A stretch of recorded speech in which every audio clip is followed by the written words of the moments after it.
صاحب نے جس ریاست کی بنیاد رکھی ہے وہ سب کی سانجی ہے۔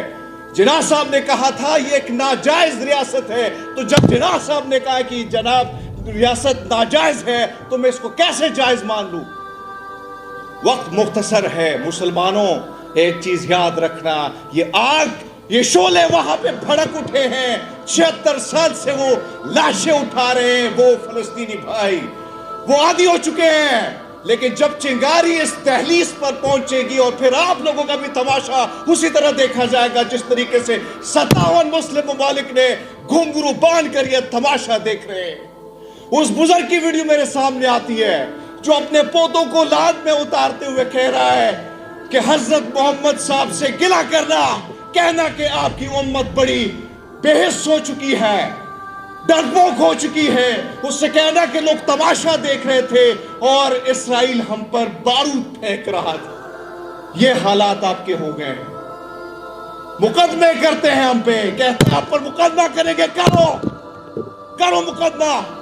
میں تو نہیں ڈرتا، آپ لوگ ڈریں گے، میں تو نہیں ڈرتا، میں تو بولتا رہا ہوں، میں تو یہ کل بھی میں نے کہا ہے کہ جب سے یہ لڑائی شروع ہوئی ہے میں اپنے گرو گوبند سنگھ جی کے سامنے جانے کو تیار ہوں، میں کہوں گا کہ میں ظالم کے خلاف کھڑا تھا، مظلوم کے ساتھ کھڑا تھا۔ مسلمانوں آپ لوگوں نے بھی کھڑا ہونا ہے۔ مجھے کسی نے کہا کہ آپ بھی لوگ کرتے ہیں تو آپ امریکہ نہیں جا سکیں گے، آپ کو ڈالر تک رسائی نہیں ہوگی، یورپ نہیں جا سکیں۔ میں نے کہا باہر بھیجے ایسے ڈالر، باہر بھیجے امریکہ کا ویزا، نہیں جاؤں گا، میں ادھر ہی رہوں گا، یہ میری ریاست ہے، میرا ملک ہے۔ لیکن ظالم کے خلاف کھڑا ہونا یہ میرا سکھی مجھے سکھاتی ہے، یہ مجھے گرو گوبند سنگھ جی نے سکھایا ہے۔ میں نے اسلام کو پڑھا، آج مجھے اگر کوئی مسلمان نظر آتا ہے جو صبر، استقامت، یہ ساری چیز اگر مجھے نظر آتی ہے تو وہ مجھے غزہ کے مسلمانوں میں نظر آتی ہے۔ مسلمانوں جاگنا ہوگا آپ سب کو۔ یہ جنگ باطل کی، ظالم کی اور مظلوم کی جنگ ہے، اور یہ جنگ مسلمانوں کی جنگ نہیں ہے، یہ انسانیت کی جنگ ہے، انسانیت کا درد دل رکھنے والے لوگوں کی جنگ ہے۔ اس وقت آپ اندازہ لگا لیں کہ تمام تر دنیا میں سب سے زیادہ پہل تو پاکستان کو کرنی چاہیے تھی، پاکستان کو سفیر بننا چاہیے تھا، لیکن یہ کام افریقہ نے کیا۔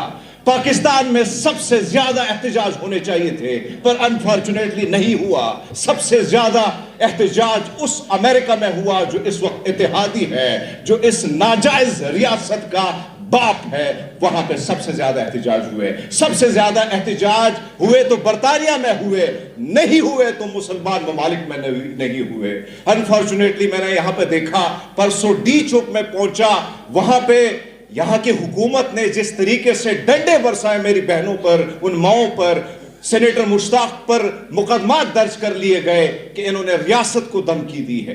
پی ایس ایل میں نے دیکھا کہ یہاں پہ فلسطین کا جھنڈا لہرانا گناہ کبیرہ سمجھا جاتا ہے، لیکن یہی فلسطین کا جھنڈا آپ ناروے میں جا کے دیکھیں، آپ کینیڈا میں جا کے دیکھیں، آپ کولکتہ میں جا کے دیکھیں، آپ جا کے کیرلا میں دیکھیں، سب سے زیادہ بڑا احتجاج ان غیر مسلم ممالک میں ہوئے۔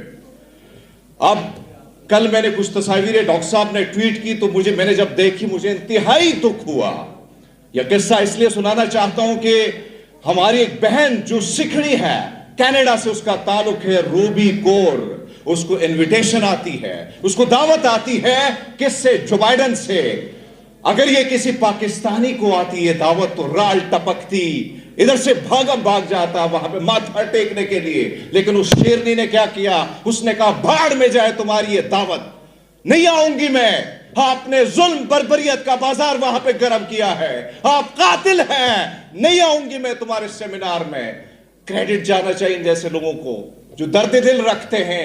آج یہاں پہ جو حالات ہے، ادھر ہم پر کچھ مسلط کیے جاتے کچھ ایسے نمونے جن کی زبان، جن کو سکرپٹ دیا جاتا ہے اور وہ کہتے ہیں دو ریاستی حل، بھاڑ میں جائے تیرا دو ریاستی حل۔